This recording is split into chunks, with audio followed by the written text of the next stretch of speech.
Okay, I'm back and I'm having another attempt at this challenge, the tree spirit challenge that is. This time I'm not going to die to the ender dragon. I've decided that, got insurance out for it, and I've told myself I'm not doing anything stupid. And we'll see.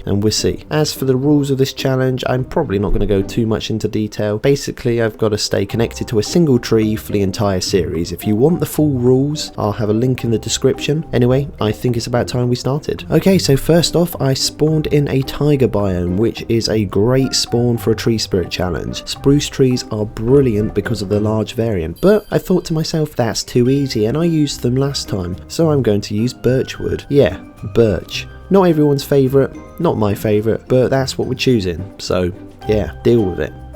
Please. Again, like last series, I chose a tree near to the river for less mob spawns at night. I know you can get drowned, but if they don't have tridents, they're not really anything to worry about. I was able to extend my heart tree to the immediate surrounding oak trees, make a wooden pick, extend the heart tree underground a little way so I could collect some stone to create a furnace, and then the remaining oak logs went into the furnace to turn into charcoal. I'd also got a couple of birch saplings from my heart tree, planted them, and then used the cooked charcoal in the furnace to make torches for placing around the area to prevent mob spawns come nighttime. And then I went underground officially to hide the rest of the night away. And that is the anticlimactic end to the first day. I had an exciting start to the next day. My saplings had grown into full-fledged trees, and after harvesting the logs, I'm now able to move a few blocks further than I could before. I understand that's probably not as exciting for you as it was for me, but I did get more saplings, and now that my reach was further, I was able to plant more of them at once. And then when they grew, I harvested them, expanded the heart tree some more,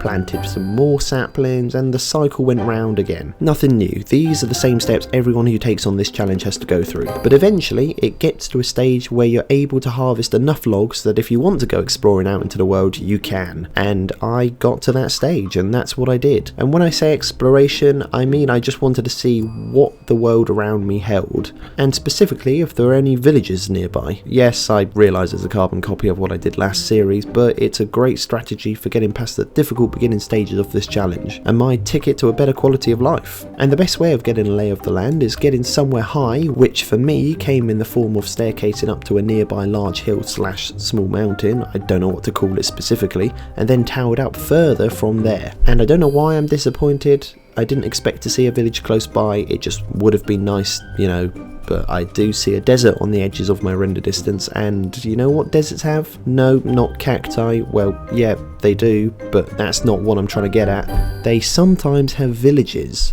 which must actually be awful for the inhabitants. I haven't thought about it to now, but sand in the shoes all the time. Ugh, no thanks. But yes please to some of those sheep down there. They'll make a nice comfy bed to sleep in. Plus I won't have to hide underground during the night. So off I went to go get the sheep and then the desert. And the chasing was slow going, but I got 3 sheep and now I am able to laugh in the face of night, seeing as I now have the power to control the sun. Unfortunately that happiness didn't last, because the desert I thought I'd seen had been nothing more than a mirage. It was a beach.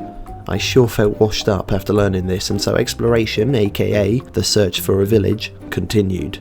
I went back to base and I branched out in another direction, as you never know, and weirdly this may be the only time that saying has proven itself to me, because I actually found one. I couldn't get to it, I didn't have enough logs, so it was back to tree harvesting, but it was great to know there was a village not too far from where we are. After acquiring what I thought would be enough logs, I extended the heart tree in the direction of the village and didn't stop until I was there. It's a snow village. I don't know if these are rarer than other villages, but this is only the second time I've ever come across one in Minecraft, but then I suppose that's mostly because I play hardcore and die before I explore most of the world and have to restart in another world, so that's probably why. Like with the last series, I wasn't interested in exploring the village. There's never anything particularly good. I felt it was more beneficial to use my time building a trade hall. I didn't have enough logs to do that, so I got the layout of the thing done and then had to get to work setting up a neighbouring tree farm for replenishing my stock of heart tree logs, seeing I was once again running low. And after a longer amount of time than I care to talk about, I had enough logs to begin work on the trade hall. The project was mammoth, mostly for what I was wanting to do at this stage of the challenge. I wanted to set up a place where I could both breed villagers into a healthy population of around 40 or 50 villagers, and also have many of them, if not all of them, assigned to a job site for trading. I've also got to make the thing mob proof. I don't want mobs killing them or zombies transforming them into zombified villagers, not when I have no way of turning them back into regular villagers,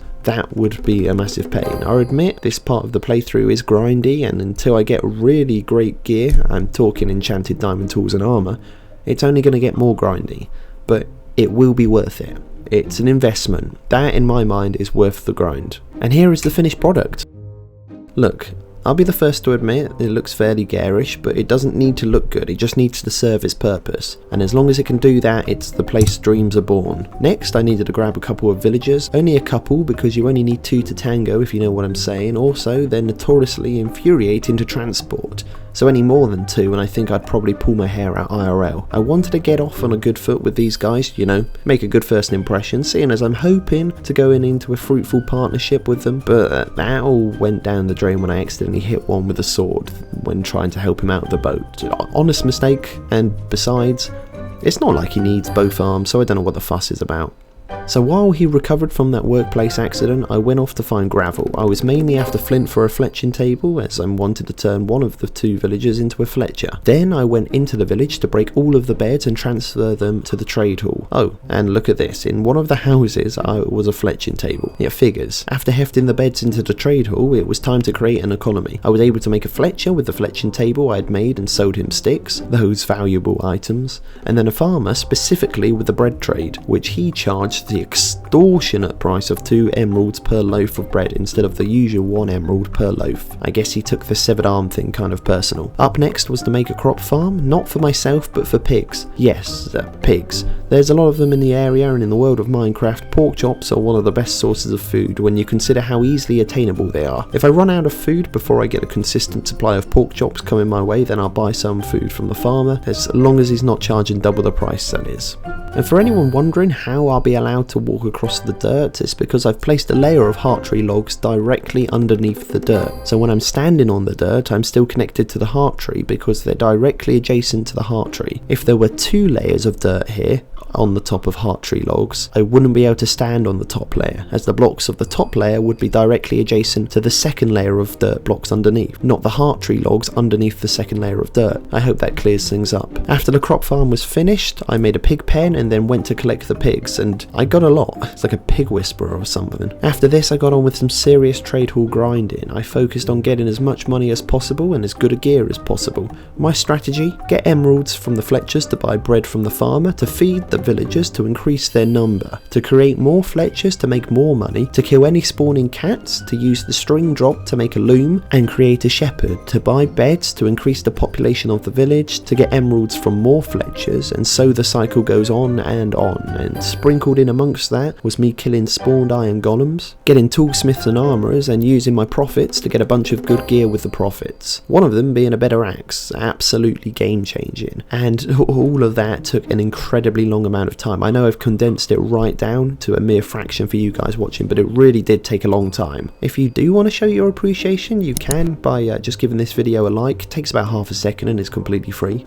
But for me, in the series, it was sugarcane farming next. Nothing large, just enough to get 3 or 4 stacks of paper. That's going to provide enough paper needed for firework rockets for when we get an elytra. That's right, I'm talking in absolutes. I am not dying to the Ender Dragon this time. Though the paper will be put to other things, like now I did use some of the paper alongside the leather I got from killing some of the nearby horses. Yeah, don't judge. With the combination of the two, I was able to make some books, and it wasn't long after that I was able to get my first librarian of the world. Now that I had this guy, I could purchase bookshelves, and we can use them to either craft more lecterns for more librarians, or we can break them with an axe without silk touch to gain more books. The possibilities are endless. Well, no, there's just 2 options, but you get what I'm saying, you know? And I actually did both. I used the money gained from the Fletchers to buy bookshelves, and used the bookshelves to, like I just said, get additional lecterns and books. During one of the many nights of the playthrough, I put all of my lecterns into the trade hall while the villagers slept unaware. Come the next day, and they were itching to grab themselves to the job sites for work. When you're stuck in a rectangular building with nothing to do, it's amazing the enthusiasm for work it brings. I went through each of the new librarians one by one, purchasing any enchanted enchanted books, I wanted to lock them into their trades so they wouldn't reset, and ignoring any librarian without a trade I wanted. Then I used signs to label the trades of the librarians I was keeping, broke the lecterns of the librarians I didn't want, and then went through the process again with the remaining villagers, replacing the broken lecterns to get re-rows of the trades to see if there anything interesting would come up. Minus Feather Falling and Silk Touch, which I didn't come across at all and got bored of trying to find, I had all of the enchantments I wanted from the librarians. The only thing left to do was to combine the enchanted books with the lower level enchantments with each other at the anvil, and then put those books onto my tools and armour. However, there was no way I'd have enough levels for all of that, so I needed a solution. And again, just like in the last season, my plan of action was to create a mob farm. Luckily, the ocean is on my doorstep and is a great place for increasing a mob spawner efficiency rate, especially when you put it high in the sky, hence why I'm towering up. All the way up to y equals 240 in fact, and then got distracted by the view. This actually always happens whenever I'm up somewhere high, but look at these views, they are incredible. But I could only stay distracted for so long before I had to get to work. Before I could make a start on the mob spawner itself, I needed to make a platform for it to sit on, and somewhere I can stand and kill mobs without taking damage. I didn't do all of the platform in one go, I instead got the outline of the thing done to the size I was happy with, and then rather than fill in the platform with logs like I would normally do, I actually wanted to try and focus on finding a solution to the problem of getting up here again without ladders. They're useful, but they're slow and they have their place, and I don't think that's here where I need to climb up 180-ish blocks at a time. So I'm going to be creating an official road from the trade hall up here to the mob spawner, which is going to take 100 times longer, but in the long run I think it will be better. Oh, and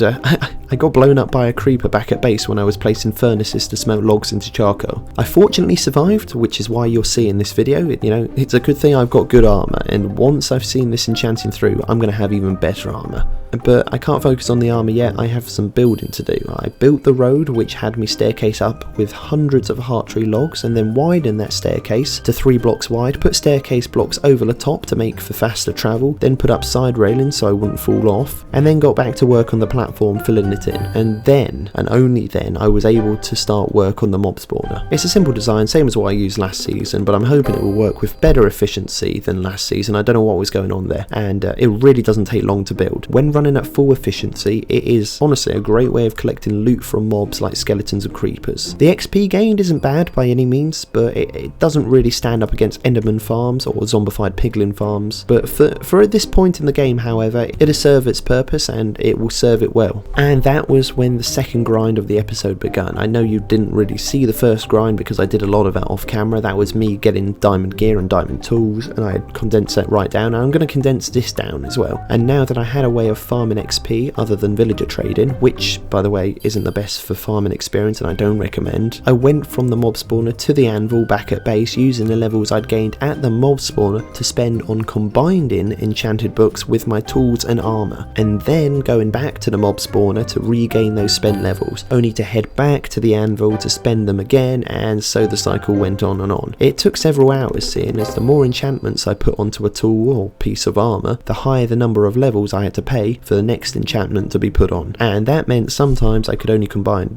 like 1 or 2 enchantments before I had to head back to the mob spawner to replenish those levels. But it was simply a game of patience, and to win I knew I would just have to stick at it for long enough, and I did until I had the full OP diamond gear I had wanted from the get-go. And I wasn't going to bore you with the specifics, but if you're this far into the video, I'd like to think you're slightly invested in what I'm doing, and so for you, here is my gear. A diamond sword with sharpness 5, knockback 2, looting 3, fire aspect 2, mending and unbreaking 3. I would have had sweeping edge 3 on it too if the anvil hadn't kept saying it was too expensive to put on. My axe had efficiency 5, unbreaking 3, mending, smite 5. My pickaxe had efficiency 5, unbreaking 3 and mending. I still need to put silk touch on it, but like I said, I don't have a librarian with a silk touch book. I'm planning to add that at a later date. My shovel had an unbreaking 3, efficiency 5, mending and fortune 1. I would have put fortune 3 on instead of fortune 1, but it wasn't particularly a deal breaker. I mean, Fortune 3 isn't really a make or break on a shovel. It's if you're going to put it on anything, you need to put it on a pickaxe really. My bow has Punch 2, Power 5, Infinity, Flame and Unbreaking 3. And for anyone wondering why Mending isn't on the bow, it's because Infinity is better, and you can't change my mind. My shield has Unbreaking 3 and Mending. My helmet has Unbreaking 3, Mending, Aqua Affinity, Respiration 3 and Fire Protection 4. The chest plate has Unbreaking 3, Protection 4 and Mending. My leggings have Blast Protection 4, Unbreaking 3 and Mending. My boots have Unbreaking 3, Projectile Protection 4, Depth Strider 3 and Mending. I still needed to find a Feather Falling enchantment, but I've said that already. And finally, I had also got myself a golden helmet from my mob spawner and gave it the enchantments Mending, Fire Protection 4 and Unbreaking 3 for when I head into the Nether. During the process of grinding for levels, I'd installed an auto smelting setup at the mob spawner for putting all of the gold and iron armor dropped from mobs and at least gain some resources in return. And now by this point I needed a restock in heart tree logs. In fact, I'd needed to before I began level grinding, but seeing as I hadn't needed to use any logs during the process, I put it off. But now I did need them again, so here I am tree harvesting. On the plus, it's a heck of a lot quicker with my Titan axe on hand. Once restocked on logs, I went looking for a lava pool. A fantastic idea for someone who has to stay connected to a tree wherever they go. I wanted to head to the Nether. It's the natural next step of progression for me, and with the great armor I had, I had already diminished its dangers by about,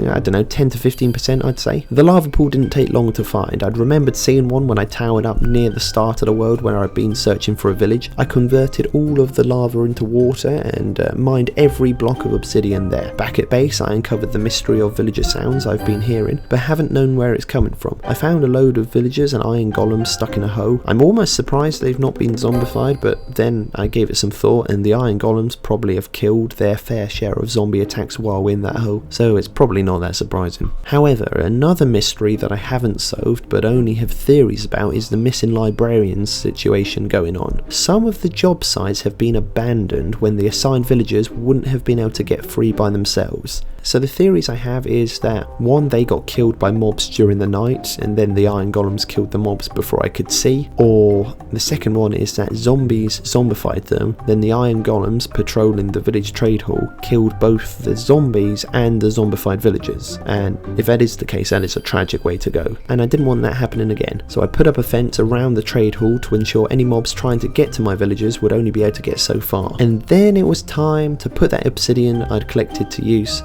by making a nether portal. I tried lighting it with my bow, seeing as it had the flame enchantment. I actually thought it would work, it didn't. So I made a flint and steel, lit the portal and headed into the nether for the first time, and my spawn point was a crimson forest, where the only mobs that were a danger to me here were hoglins, and I couldn't see any in my immediate vicinity, so that's a small win for me, and it meant I could stay and go off exploring. I wanted to find a nether fortress for blaze rods. That's the main reason I'm here, both for potion brewing and for making Eyes of Ender to find the stronghold. But before I got far, I ran out of heart logs, so I had to head back to my tree farm in the overworld and build up a respectable supply of them before I was able to head back into the nether and then continue the search. It wasn't long until I came across another biome, a warped forest. It's a cool place, but after my incident with the enderman killing me in the end, last season, I got scared I'd accidentally look at one and get killed again, so I tried a different direction. When exploring the nether, I pick a direction and head straight as the crow flies in that direction until I either A, find what I'm looking for, or B, decide I'm too far from my portal home and want to try a different direction. It makes finding my way back to the portal easy, as I just follow the path back. The downside is that I often have to bridge across lava lakes like this one, and without potions of fire resistance, I can't say I enjoyed the experience. Not when I knew that if I fell into it, that would be the series over with on episode 1, and that would be embarrassing. In fact, you wouldn't know it was happening because I wouldn't have put it out, so it wouldn't have been embarrassing because no one would seen it. If I was streaming, however, which I don't stream, but I might stream in the future, if I was to stream, then that would have been embarrassing. Okay, I'm rambling, I'll just carry on. And the fact that you are seeing this video mean I didn't fall in, and almost as if I'd been given a reward for making it across the lava lake, I found a nether fortress. In amongst the warped forest I ran from earlier, at least I think it's the same forest, and if that is the case, then it is a large forest. And despite being scared of endermen, I'm not going to let them stop me from exploring exploring the fortress. That's where the blazes live. I don't have a choice. Though that is a predicament for the next episode. I hope you like this. If you are still watching somehow, make sure to show your support with a quick subscribe so you don't miss the next episode. And with that, I will see you then. Bye.